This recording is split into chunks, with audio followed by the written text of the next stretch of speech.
are going to kickstart our part 2 of the UN Tourism Tech Startup Competition. I have a clicker for you. So before we get started, I just want to hear from the Zoom call that you all hear us correctly and that you're here. Do you guys hear us? I can't see you, so I don't know. Can you open? All here. Yes. Yeah, we can hear you. You're okay, Yes, good. it's perfect. Thank you. Awesome. Great. Okay, so let's get started with a quick introduction from Nicolas, and then we'll kickstart our first presentation. Thank you. So, good afternoon, everybody. Thank you for being here. Yesterday, we went through the whole presentation. Today, we're going to be a little bit more to the point and talking about what we do in UN tourism when it comes to innovation. And then go to the specifics of this startup competition and the event that we are developing these 2 days, which is the semifinals of the second edition of Women in Tech.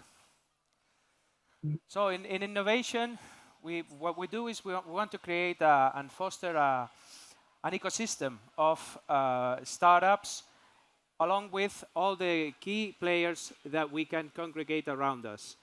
Member states, governments, investors, and other UN agencies. The idea is to use everything in our power to promote entrepreneurship in the tourism sector, which is mainly composed of small and medium enterprises. So what we do is startup competitions, which are bigger in the sense of reach, and that can be global or can be specific to an area or a theme. These things are put together along with in cooperation with the member states that manifest their needs and act along with them, in cooperation with them, we put together the challenge, the startup competition, and they host it, as partners of these initiatives. Also, we do challenges which are similar to the startup competitions, but in a way they're more thematic and more specific, right? So the impact is that right now we are around 350 top startups sourced by UN amounts, funding total of 2 billion. Very important and relevant to the topic today is that 23.8 are led by women. And that's why we focus specifically in women with this startup competition here. Key examples, for example, the Global Startup Competition on SDGs. This was launched on the offset of 2020 and focused around the Sustainable Development Goals. We had 10,000 participants from more than 10,000 participants, 1,173 applications, and 25 winners. Then we have other more specific, like this, sports tourism. And the one that we're dealing with is Women in Tech. Women in Tech, I like to call it a startup competition from the Middle East to the Middle East, specific to women entrepreneurs. This is because it's led from our regional office in Riyadh, and it's our baby. We love it. And we had the startup competition, the first edition last year, and we're on the second. So the last edition I'll mention right now, but this one, the one we're talking about today, second edition, 3 thematic categories around the UN Tourism Investment Framework, which is People, Planet and Prosperity. And the categories are People and Skills, Green Travel, and Market Innovators. The idea is to target startups that are innovative from the Middle East, that are women-led, and harness tech in tourism. Of course, we've already targeted these startups because the application process is closed. We're now selecting the semi-finalist. This is from the last year's round. We have 4 categories for winning startups Woohoo from UAE, Plastus from Saudi Arabia, Fosha from Egypt, and Genius Academy also from UAE. This group of entrepreneurs have become a part of our ecosystem, better say part of our family, because we are a small agency and we work actually face-to-face with our collaborators. So yeah, this year we've received 133 applicants from 12 countries. You see the breakdown there. Quite nice. Of course, you know, Saudi Arabia, UAE are always in the lead, but very, very diverse and also very interesting proposals. One thing that I should mention is that since we're women in tech, the proportion of applicants with solutions powered by IE has increased dramatically. Last year, maybe they were 10%, maybe this year are 70%. So this is something super relevant, and it already shows the impact that the AI-supported solutions is going to have in the sector. And these are the benefits that the lucky winners will receive, apart from becoming part of us, joining the ecosystem. Opportunities to pitch, opportunities to speak in our events, mentorship, training, and so on. All this is provided by our collaborators and partners. We will hold the final in Riyadh in November.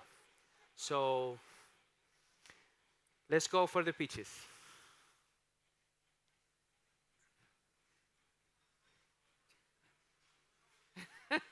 Of course, you're not coming up. Okay. Shut this, please. Thank you, Nicolas. Today, like we mentioned, the session is going to be a little bit different. So yesterday we have all the pitches on stage. Today, most of the pitches, actually all of the pitches will be online. So we have all of our candidates currently on Zoom and also on YouTube watching today's session. So I would just like to quickly present to you the judges, because today the judges has changed. Jonathan is being not replaced, Jonathan is away. So today we have a new judge from Plug and Play. We have Lucia Inez Lopez. She is connected with us right now from Spain. So if we could have her video up quickly, just so her to say hi. She will also be pitching in today with the questions. I'm looking at the... Hi, everyone. Hi. It's a pleasure to join you today. There she is. Hi. So Inez, we will be assigned, if you have any questions for the startups, just make sure you put your camera up and then you can ask your questions. I have to be extremely strict on time today, so we have to stick to 5 minutes per startup for questions. How it's gonna be right now, we're gonna put up all of the video pitches up. It's gonna be 5 minutes, and then you're gonna put up your camera and you can be answering the questions from the judges here. Is that clear? Easy? However, we're gonna add one layer to it. Our first startup is actually physically here. So we're gonna play her pitch, but she will come on stage and then answer all of your questions. So with no further ado, maybe we can go back to this. I would like to introduce our very first startup. We have Duaa Suliman from Rifgaa. Please play the video. Hello everyone, my name is Doaa Mohammed and I'm very excited today to introduce you to Rifgaa. Rifgaa is an Arabic word which means companionship. So basically our platform is targeted toward Arabic women who are interested in traveling and exploring the world with confidence and purpose. So we will provide them with safe and supportive and engaging travel experience. We want all women to have the chance to travel the world. We want also to promote responsible tourism practices while supporting the local communities. as we all know that traveling is one of the most and greatest experience for personal growth. However, for Arabic women, they are facing unique challenges when it comes to traveling, such as safety concerns, cultural barriers, and the lack of Arabic resources targeted toward women. We know that safety is one of the most important aspects for women to choose their destinations, especially for the Arabic women. And according to the Safety and the Perception Security Index, that safety is one of the major aspects for women to choose any destinations. Also, the lack of tailored Arabic platforms is one of the things that important for women to promote their travelings. So we came up with the idea of Rifqa, which is basically a platform for all of like-minded women who love to travel to connect with each other and share experiences. Where we have more experienced traveler will connect with the least one, and there will be also comprehensive resources in Arabic language for them, also comprehensive safety resources and tips where women will share their vetted accommodations options and also personalized travel plans and be able just to engage with each other. So when it comes to the market opportunity, we know that the global solo travel market size is expected to reach a compound growth rate of 13.5%. We have also know that 64% of the traveler worldwide are women, with 84% being solo travelers. So we have a largest demographics of travelers are solo women traveling. However, the Arabic women are unrepresented in this space due to the safety concerns. That's why we came up with the dedicated Rifqa platforms, so that our primary target will be women who are interested in traveling, and secondary target will be our also the travel service providers, hospitality business, and cultural tours operations. So when it comes to our business models, we are basically focusing on subscriptions fees for premium users who are access exclusive feature, partnership with travel brands for advertising and sponsorship, and also affiliation marketing. So, as our visions is to be one of the leading platforms in the Middle East and to enhance the culture of travels among women and also to promote sustainable development goals. When it comes to our milestone, we have solidified our vision and core concept. We have done our market research, initiated our web-based platforms. We have on board a great team and online community group. So our next step is we want to expand our user base. We want to form more partnerships and possibly rolling our platform to a newer regions. So here our dedicated and motivated me, myself, and my co-founder Iman Al Mulla, and our technical specialties and also different expert travel advisors. So come and join us in Rifqa to empower women not just in traveling, also to experience life. And as we said in Arabic, الرفيق قبل الطريق, choose your companionship before choosing your destination. And thank you very much.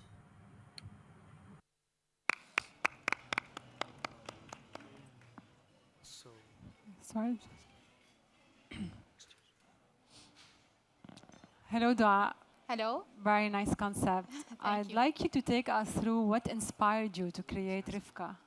So what inspired me was my first time to travel. I had one scholarship to study outside. So I was very concerned to travel, and I was very young at that time. My family was also concerned about me. And I can tell you from the moment I stepped from the airport, I was panicking. So I was thinking, is this cab safe for me? Is this place safe for me? Also, when I chose my accommodations, it turned to be a scam. So it was not really vetted accommodation. And also just to search for halal restaurant options. It was so every decision it required from me a lot of research and a lot of.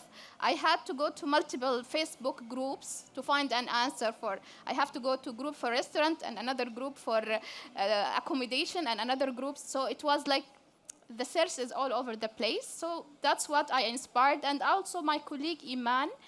I liked what she's doing. Whenever she's traveling, any Google map, she will just pin in the Google map that this place is safe for women, this place you can take your children with it. So I think this is very important for us as a woman, that we have this kind of perspective. Like, we need inclusion in the tourism, not just to be, we have certain, as Arabic women, we need certain privacy, certain things in our terms and our ways, and it's have to be included with the different hospitalities businesses. Thank you. Actually, what technological features or tools does Rifgaa use to ensure the safety actually of its users? For example, is it like live location tracking, any kind of alerts? Is this something that you have covered? So we are still working in this one, but mostly we want now to make sure that everyone in the community is verified, and everything is there is like trusted, and even if we have a local guides, it should be based on recommendation from somebody in the community.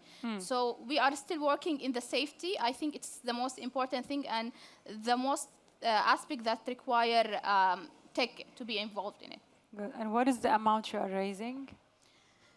So to be honestly,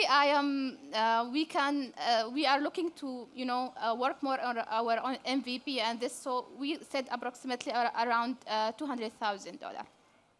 Thank you. Thank you. May I ask, so you were saying subscription, that you're hoping your members will have a subscription. How much will that subscription be, and what will they get? Will they get something extra if they subscribe versus if they don't subscribe, or will everyone have to subscribe? I think when with the subscriptions, there will come more premium features. I would like to include the safety in it. Also to have like emergency aids if you want. We can also add your travel insurance, medical insurance with it. So this we can add it when you are subscribing. Also we thinking about if you want to promote anything with to have a personalized plan for traveling from A to Z. It will cover in the premium features. And how much do you think that'll be? So basically, I will not go in for 1 month, like $10. 6 months, it could be around $40. Okay. Okay. Well, Nicolas, do you have any question? No, actually, I was thinking about the same thing. How would you provide this safety apart from recommendations from other people in the community? So you've already answered that question. Thank you very much. I'd like to know on the marketing side. Oh, I'm so sorry. Okay, No worries. I'd like to know on the marketing side, since you do have a marketing arm, what have you been doing to get the word out to the audience? So basically, mostly I am marketing through my word of mouth with my different people, colleagues, using social medias and posting about my travels. And from posting, a lot of people become excited to travels, and they are telling me how you did that, how you went there, how was your, visa, how you applied for this specific details. So through this and through, I am also working a little bit in education. So I'm telling about how we can empower women to travel and study outside and learn more from outside experiences in life. Wonderful. Thank you. Thank you so much. Thank you. Okay, now we're going to go up to our next presenter, Zeinab. We're going to put up your video, and then once your pitch is over, we're going to hand it over to the judges that will be asking you questions. We will have your Zoom up, so please make sure you have your camera up. Okay, now let's play the video, and then we are going to go straight to the questions.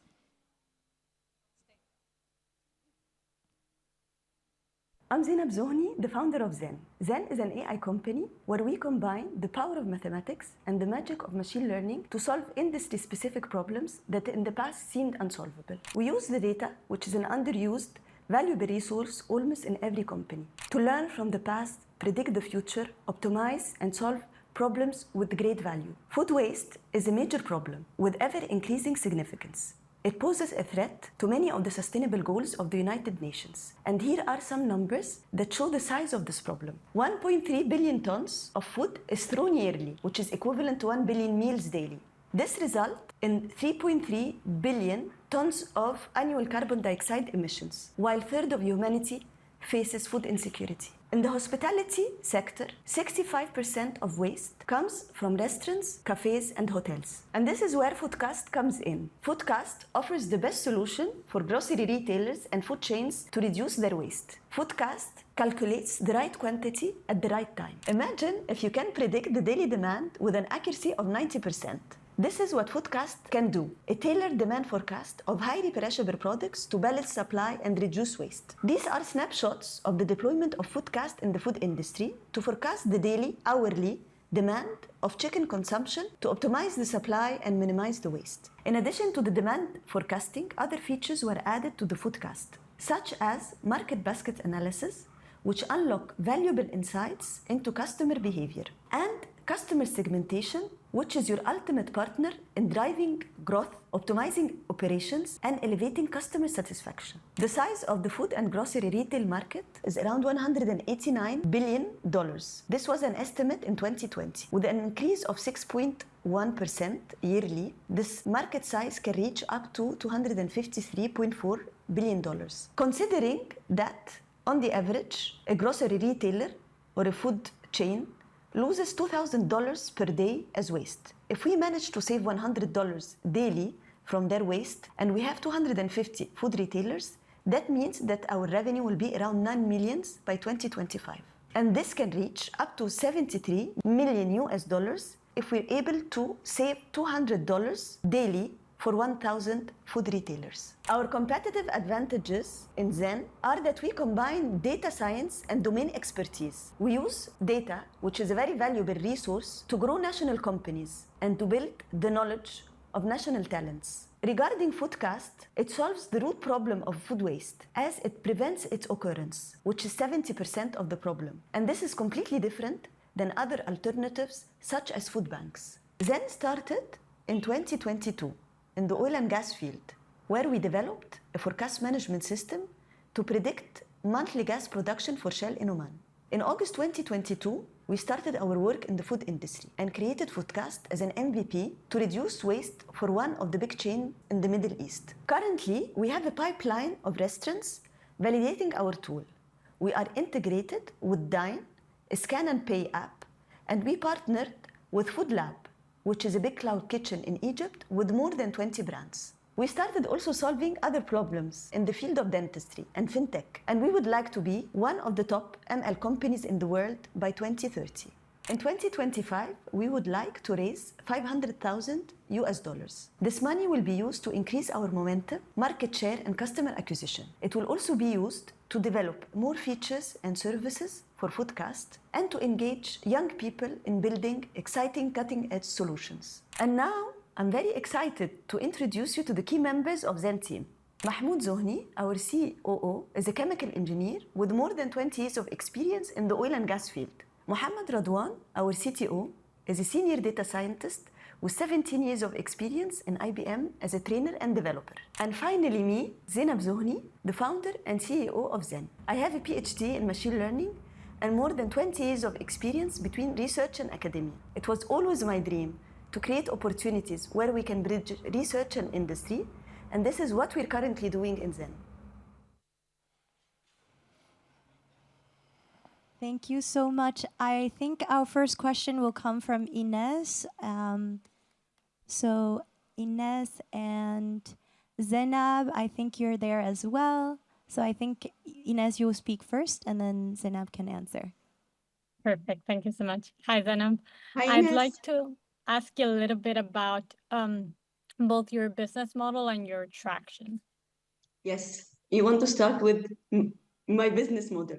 So when we started, we had this idea of sharing with our customers. So, for example, if you're a food retailer, whether it's a supermarket or a restaurant, and you know how much you waste on a daily basis, and let's say you waste like what I said here, it was specifically for supermarkets, but depending on what you waste, we are going to reduce it, let's say by 70 to 80%, but we're going to take only up to 10% from the money that you are already wasting. This was the initial business case or business model. After 1 year being in the sector, we came to realize that many of the restaurants, they're not able to estimate their waste correctly. So we decided to go into a different approach where we take a monthly subscription, which is minimum, but we take a percentage of every order. And this percentage is very minimal. So like we decided to take up to 1% of every order that comes out of the restaurant with a cap, with a certain cap depending on the bill. So this is in terms of the business model. Thank you. And now in terms of traction, could you share a bit further, particularly how you're between different markets or industries? Yes, so I think that the first milestone that we've done is that we partnered with Dine, which is a scan and pay application. It's very similar to Club. I know maybe Club is more well known in the UAE. So we partnered with them because our first challenge was to get data from different restaurants and different types of restaurants in order to be able to train the model and validate the model. And our partnership with Dine allowed us to get this data immediately by integrating to their system. And so the last years, we were validating our tool with all the customers of Dine. And also we partnered with Food Lab, which is a cloud kitchen in Egypt. And we were also validating our tool with them during the last year. And hopefully, beginning of 2025, we will be generating our revenue from our partners, Dine and Food Lab. Thank you. The rest of the judges, if you have any questions? I do actually. Zeinab, can you share some case studies or examples where your AI technology has significantly reduced food waste? Yes, we started as an MVP with a food chain called Shawarma. They are one of the biggest food chains in Saudi Arabia. It's 250 outlets only in Saudi Arabia. And we started with them as consultant, and we built for them the forecasting system in order to forecast the hourly consumption of chicken, because the shawarma is very different than the rest of the industry. If you don't use the cone of the shawarma, you have to throw it at the end of the day. And imagine with 250 outlets. So if you lose only 1 kilo, you will be throwing 250 kilos on a daily basis. And so we designed for them the system. And the system had two parts. The first part is the forecasting part, where you forecast on an hourly basis. And the second part was the optimization part. And this optimization helped them to know at what time they have two sizes of cones, 40 kilos and 10 kilos. It allowed them to be able to hang the right cone at the right time. And this is from where the idea of the foodcast came from, because we said that it allows you to put the right quantity at the right time. Nice. So, and yes. And what are the main challenges you've encountered in deploying your AI solutions at scale? Main challenges are that the industry was not ready for the last couple of years. You feel that they were not ready to embrace AI in the first place. They're not digitally advanced.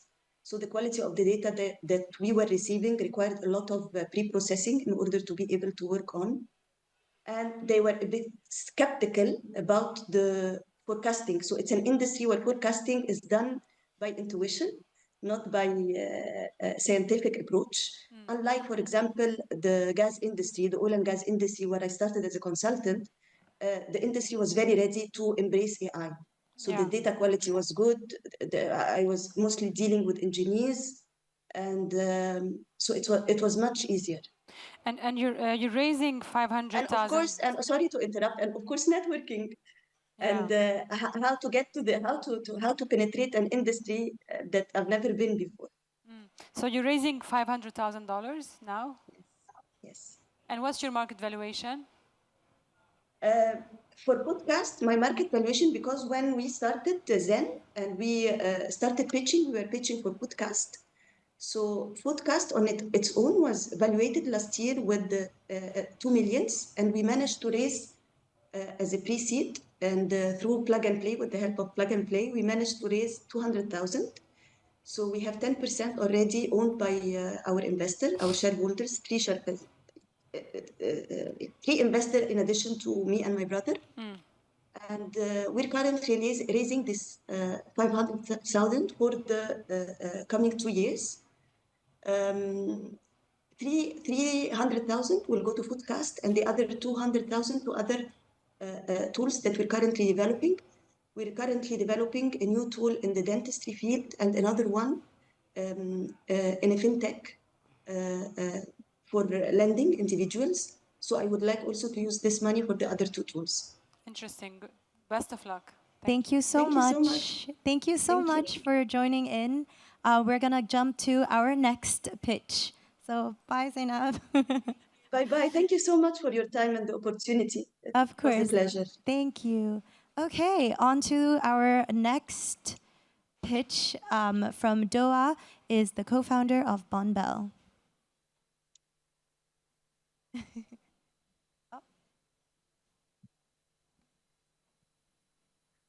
Hello, everyone. This is Duaa Hameed, co-founder and chief business officer of Bonbell. Happy to introduce you to Bonbell, our evolutionary food ordering platform. We as Bonbell founders, we have more than 12 years specialized experience in food tech business at some of the top tier global employers like Delivery Hero.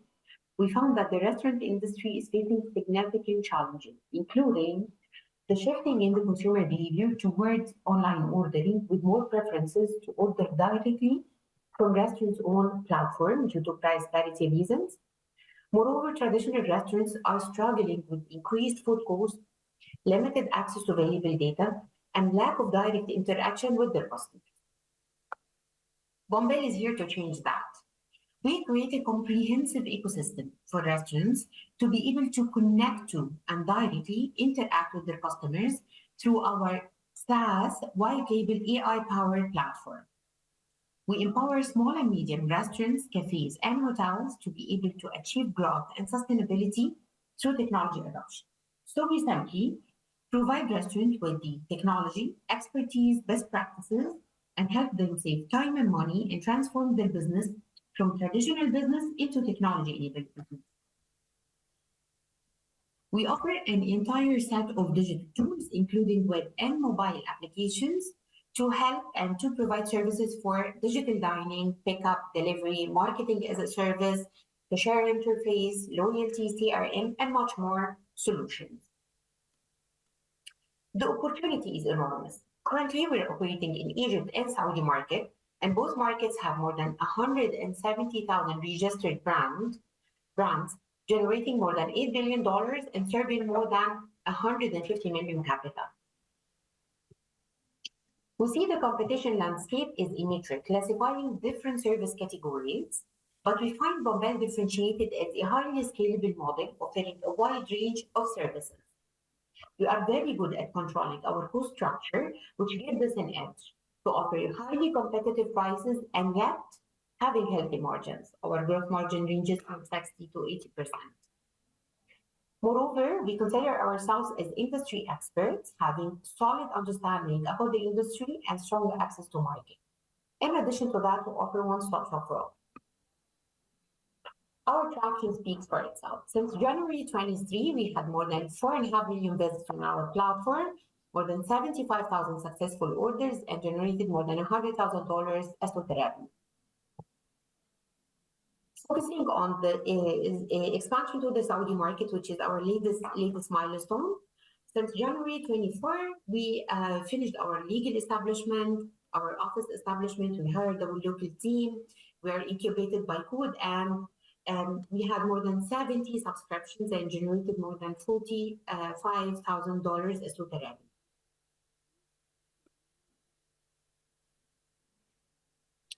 Our business model is robust and scaling. Being a SaaS, we're basically subscription, but we also have other order-based revenue. And on the go, the more we move on, we will add more revenue streams to our business model. Looking ahead, our vision is to become a globally operating platform offering a wide range of services, mainly depending on the self-registration, self-onboarding capabilities. By 2028, we expect to have more than 20,000 subscriptions on our platform. In order to achieve that, we have three main strategic directions. The first one is to have new acquisition channels, including the self-registration and muscles, and also introducing and tackling key big projects like the one that we had with Megid Al-Futtaim Group here in Egypt. The second direction is to offer procurement and financing as a service through our strategic partners. And once we reach a certain growth threshold, we will launch Bonbell community app once we have a decent merchant base on our platform. Since January 2022, we raised almost $470,000 from angel investors. We were lucky as we raised this, we were notified by them. And currently we're raising seed round with $2 million. This money will be used and will be allocated between growth and expansion, product and development, staffing, and also systems and infrastructure. Bonbell was founded by Zenn-AI. He's the technical founder and the CEO. He's basically a telecom engineer. I am basically a pharmacist shifted to business long ago. We both have MBA from the German University in Cairo and have more than 35 years as collective experience, and those are sample of our previous employers. Bonbell was awarded and recognized by different local and regional programs, including incubators and international programs supporting female founders. Pretty much of it. Thank you so much for listening, and we'll be happy to have your questions. Thank you. Hi, yes, thank you so much for that. I see the value for, can you hear me? Yes, okay. I see the value for the retailers, for the restaurants and the stores, but what is the value for the customer experience when, and I don't know, do you have Uber Eats there? You do? Yeah. Okay. Yes, so what is the value? Because if something like Uber Eats, I could just go on my Uber app and it's easy because I already have it. And also I feel like they're trusted and vetted. So why am I going to download another app on my phone?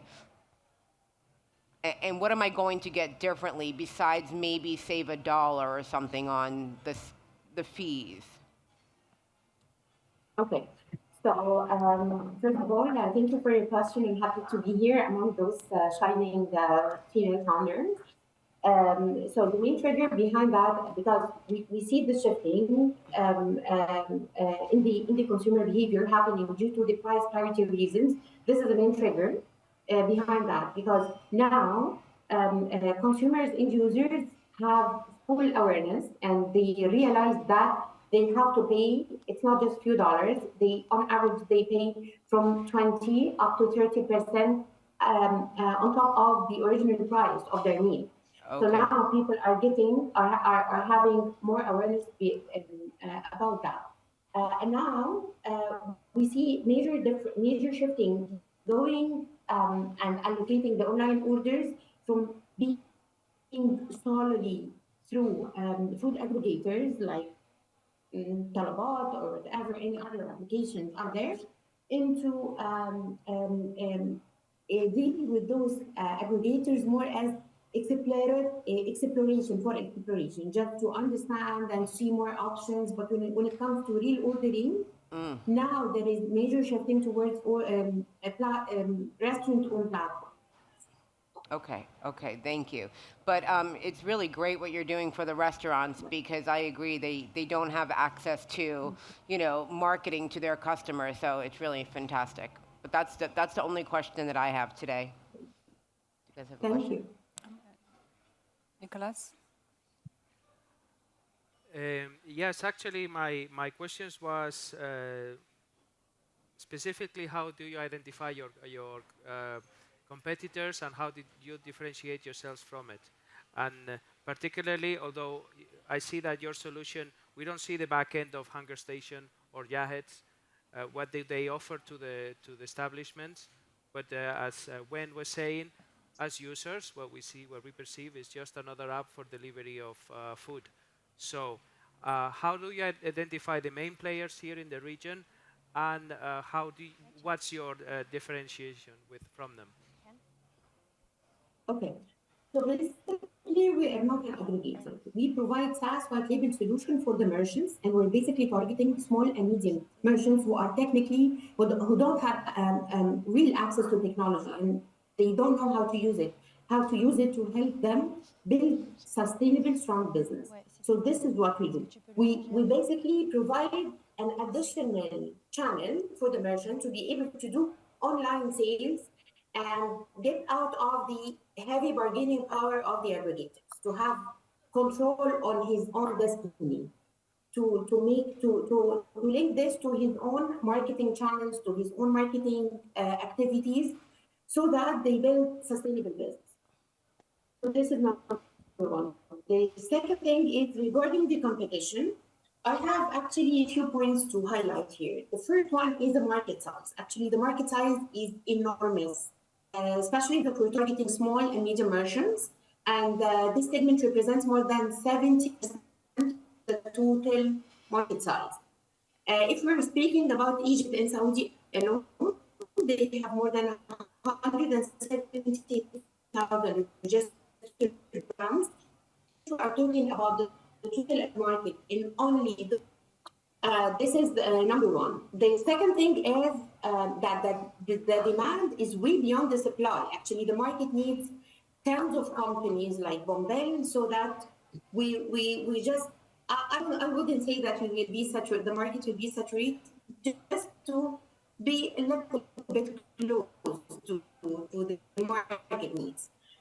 And for the differentiation thing, what we do is that we're not just focusing on only value proposition across the restaurant value chain, so that we offer marketing as a service, we offer online ordering, we offer payment solutions, and even we had some backward steps toward the operation part of the value chain, where we can offer a live POS system, where we can offer the merchant procurement and financing as a service and help them access to finance.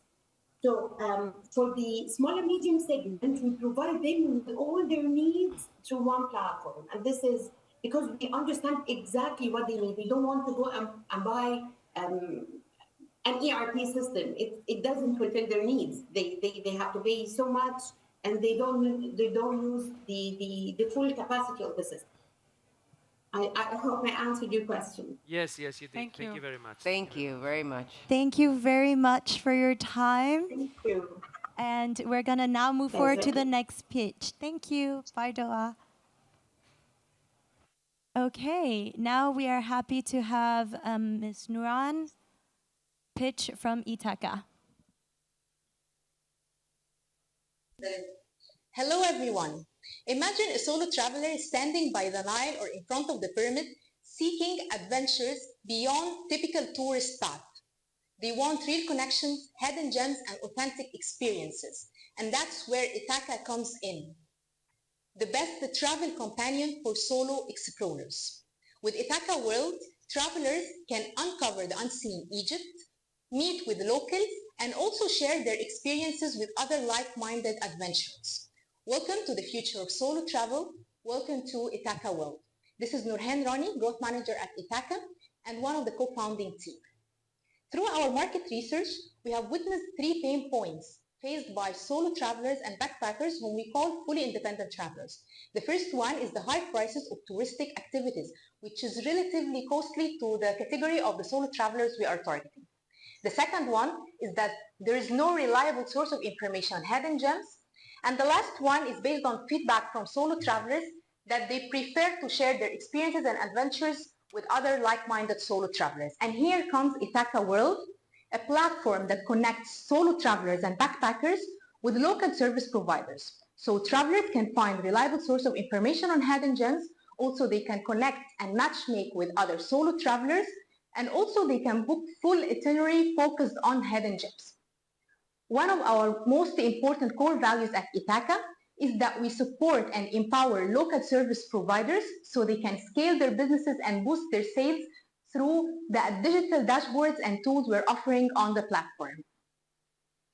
386 million USD is the market value of the economical solo travelers' online bookings, including activities and experiences and excluding accommodation in Egypt 2023. This number is almost 3% of the total market value of Egypt tourism sector in 2023.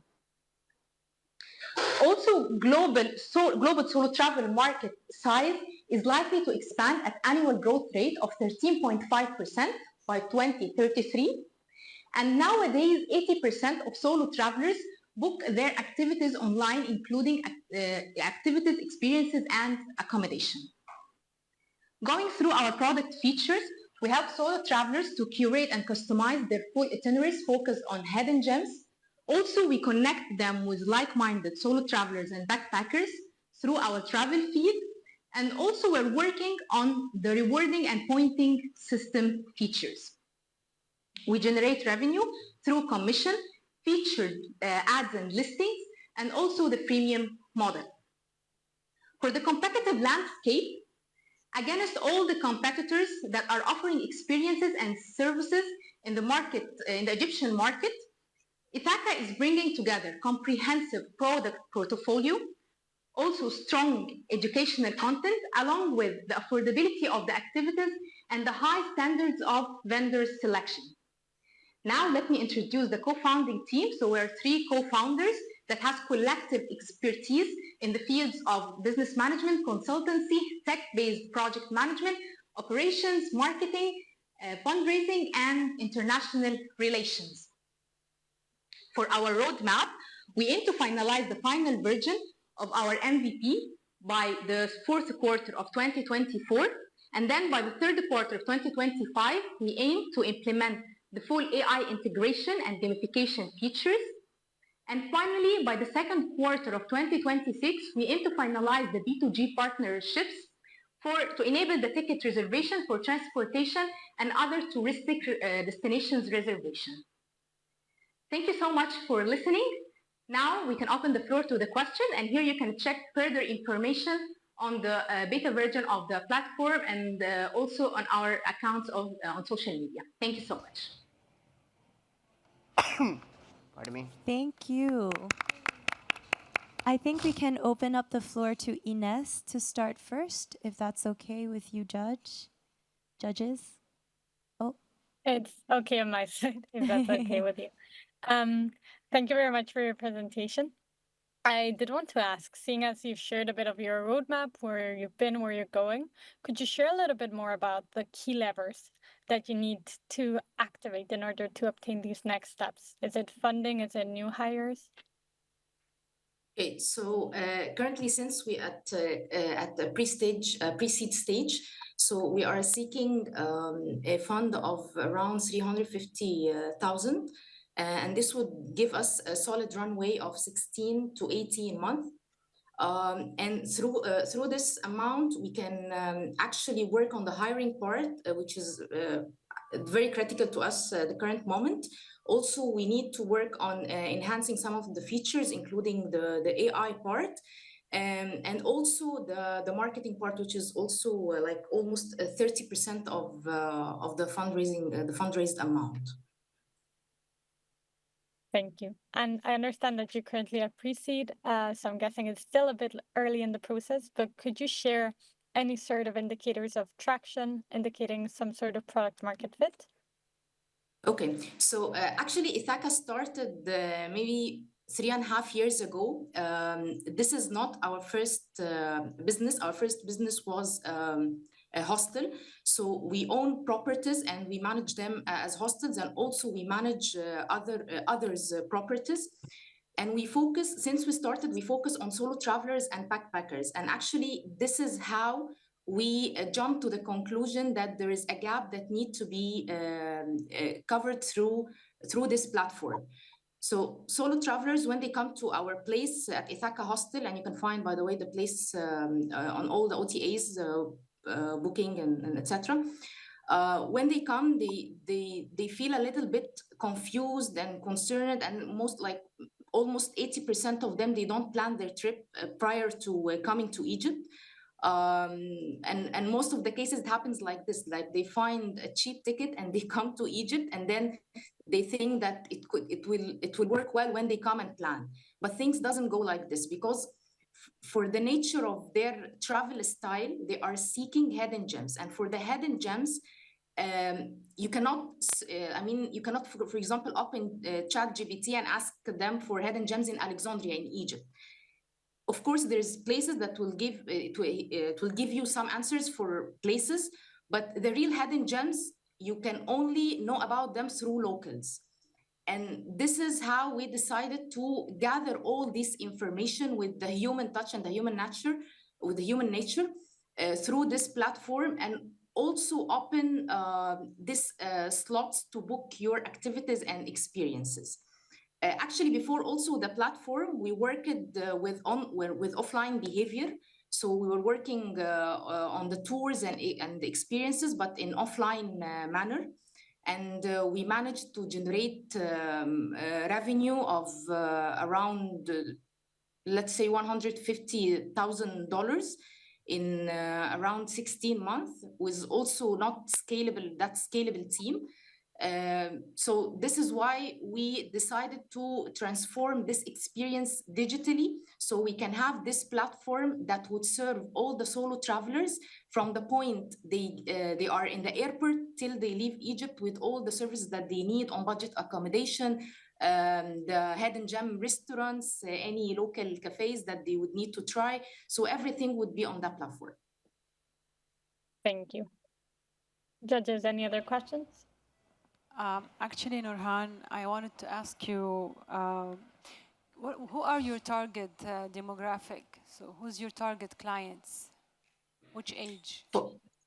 Okay, so this is also based on the guests or the solo travelers that we see at our places, and this is actually the most concrete data that we have. So our demographics, mainly we are targeting solo travelers from 18 till 40, or let's say 45. And from where exactly we target the first one, Chinese people, because Egypt is a very attractive and lucrative market for right now for the Chinese. The second ones are some nationalities from Europe, like France, Portugal, Spain. These are some nationalities that we see at our places. And there is also, let's say, a 10 to 15% from the GCC. So we see people from Saudi Arabia, from Qatar, from Kuwait coming. But since also this margin or this target audience are known with the luxurious travel, there are small margin of them that are looking for the solo traveling style. Thank you. And what amount are you raising at this stage? So we're raising $350,000. This would give us a solid of 16 to 18 month of runway. And we aim to use this amount to enhance, to work further on the features we are offering on the platform, as well as the hiring part and the marketing. Thank you.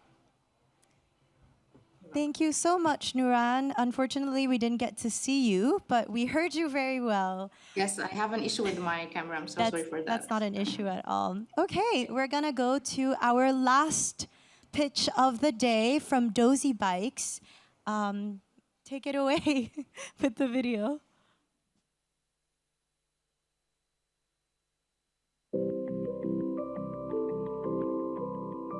If you walk down the streets of Egypt, you will barely find women riding scooters and bicycles. Although in the Netherlands, for example, 55% of riders are women, while in Germany, 45% of riders are women as well.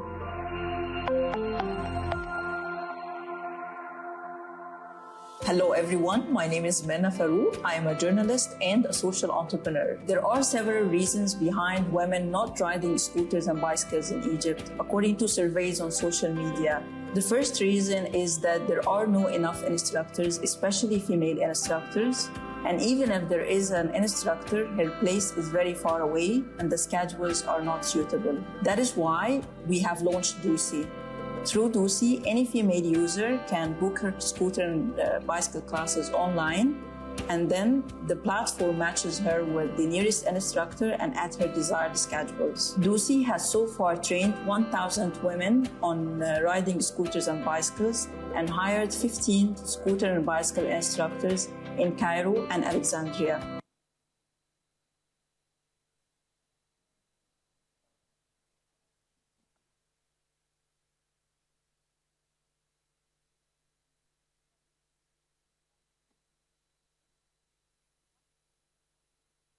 Oh gosh. So there's a technical difficulty. We can't see your full video. Maybe we can just start with the questions. I'm so sorry, Minna. I don't want to take up some time. So if you don't mind, we're going to go straight into the questions, and I'll make sure to send in the deck and the video to the judges after this, if that's okay with you. Are you here? Yes, no problem. Okay, Yes. good. Okay, so we're going to let Nicolas, do you want to start with a question? Yeah, already many questions because we didn't see the whole video. But so tell us, what's your revenue model? Is it a commission for them from the structures? How is that going to work? So our business model relies on, it's a commission-based model. The instructor takes 70% of the price of the package, and Dosy takes 30% of the price of the package. So Dosy offers training packages for scooters and bicycles and roller skating as well. These packages have basic standard premium prices. And as I said, it's commission-based, so Dosy takes 30% of the price of the package, and the instructor takes 70% of the price of the package. Okay. If you walk down... Yeah. Another question. Do you provide insurance for the users? Insurance. Insurance. Of course, safety is a top priority for Dosy, so we offer our instructors the full gear, the full scooter gear for the helmet, everything that they can use in order to be safe while training other women on scooters and bicycles. We also offer women the gear for affordable prices, and we offer them insurance, of course, for the instructors as well. So let me ask again: is this connecting women instructors with women users, right? Yes, only exactly. Okay.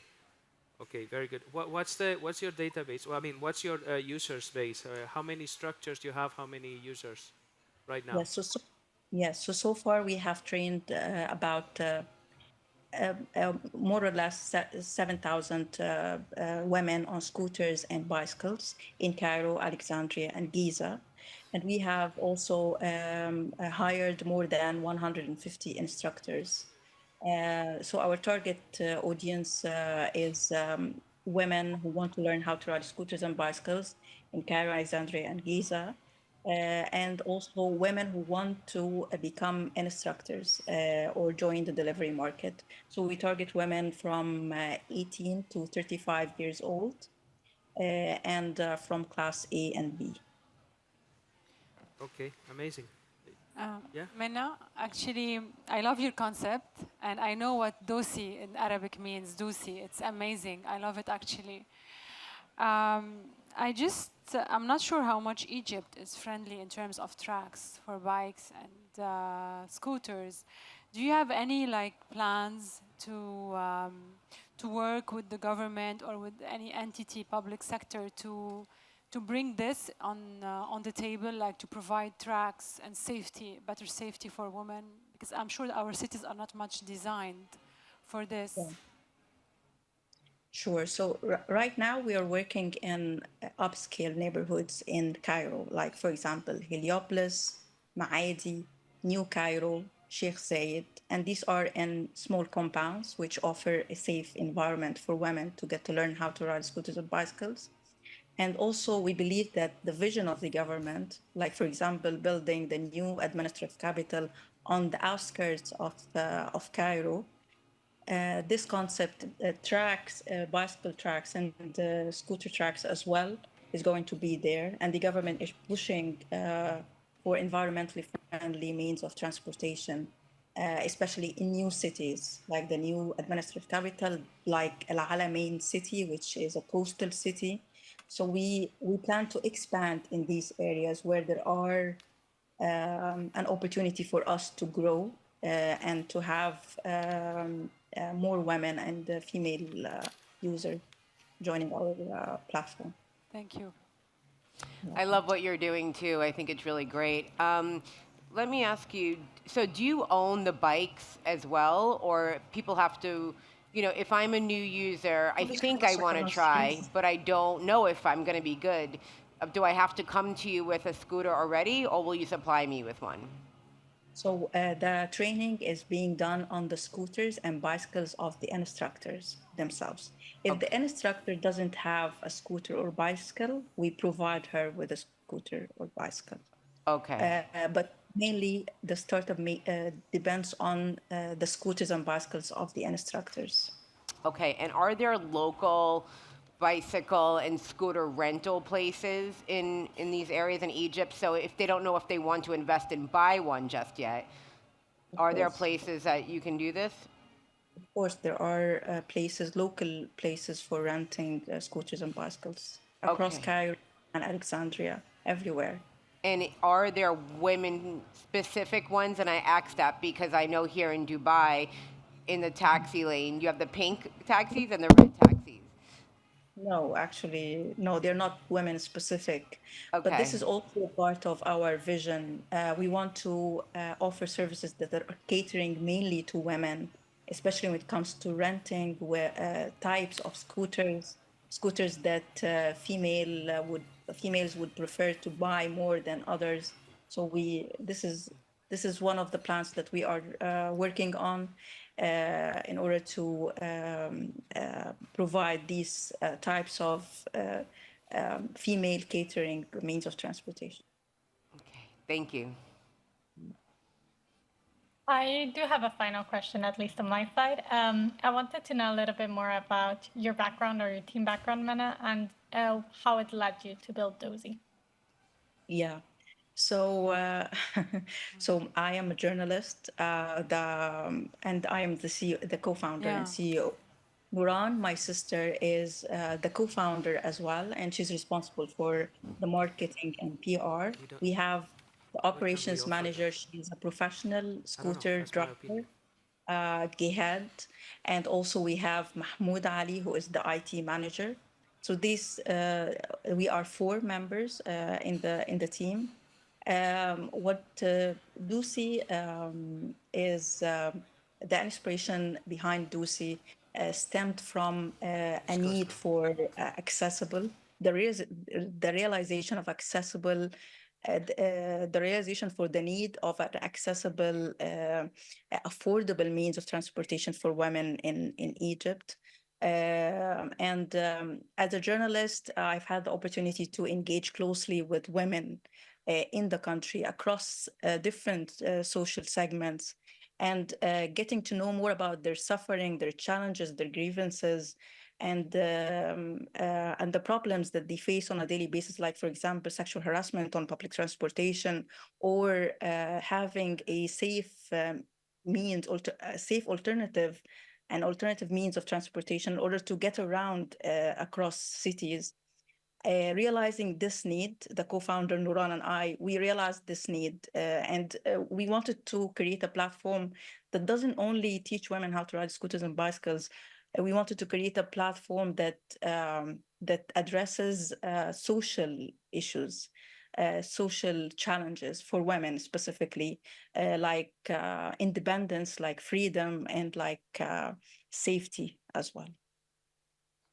Well done, Thank you so Minna. much, Anna. Thank We you love so it. much. I apologize again for the little slight issue. I'll make sure all of the judges will see your full video to see the whole thing.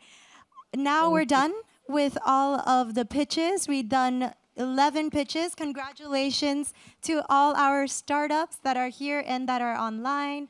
Now we're going to take a 10-minute pause for all the judges to get together and kind of see who will move on to the finals. So do not go offline if you're on Zoom. Just wait for 10 minutes and we'll be right back.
Hi.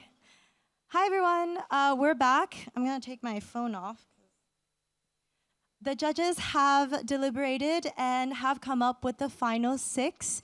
So I'm going to have the 3 judges come here, please, and join us. And for the rest of you, if you're still online, please open your cameras. It will be very nice to see you on stage as well.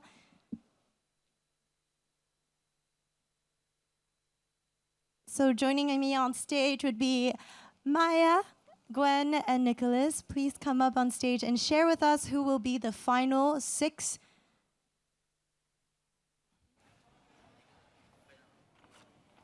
Am I on? Oh, good. I'm on. Oh. Yeah. So we have checked all the finalists and our selection. I'm going to announce 3 of them, actually. I'll start with Dosy. Woo! Congratulations. I love their concept, actually. Me too. Olive Gaia as well, and the carbon accounting, it's something brilliant. Congrats, Congratulations. Olive Darren as well. Darren, is she here? No. I've seen her today. Yeah, Oh. Darren. Congratulations to all 3. They were all here yesterday. I've announced 3, and I'll give it to Gwen. Yes. So Rifgaa is one. We would love, because we appreciate that you care of your culture and your women, and you want to make sure everyone's safe and has a good time while traveling. Stay K, love your passion and drive, and think you'll do great things here in Dubai and beyond. And then also Zenn-AI, spectacular regarding helping out with food waste and making sure that the world is a better place. So thank you so much. Thank you. Congratulations to all of you. Do we take So, yes, so just to close the session, on behalf of UN Tourism, thank you very much for your participation and your engagement. We are amazed that on this second edition, it was even better than the first one. We're also very happy with the fact that there are the ladies are presenting solutions not only for the market itself in tourism, but for ladies specific. So also that's very, very interesting. And nothing else to add. We'll see the finalists in Riyadh, and we'll decide the 3 winners hopefully in November over there. Thank you. Congratulations and thank you. Congratulations. Ladies, please come up on stage and take pictures. Please don't leave. We're going to take pictures with you as well on the screen. Big smiles from the ladies on the screen. Backwards or forward? Backwards, okay. Let's work together more. Let's work together more.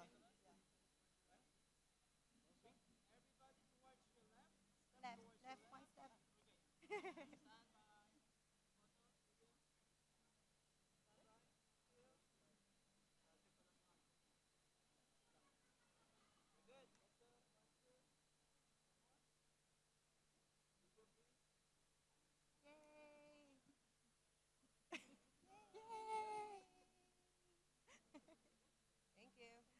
Thank you so much. Bye from online, and thank you offline.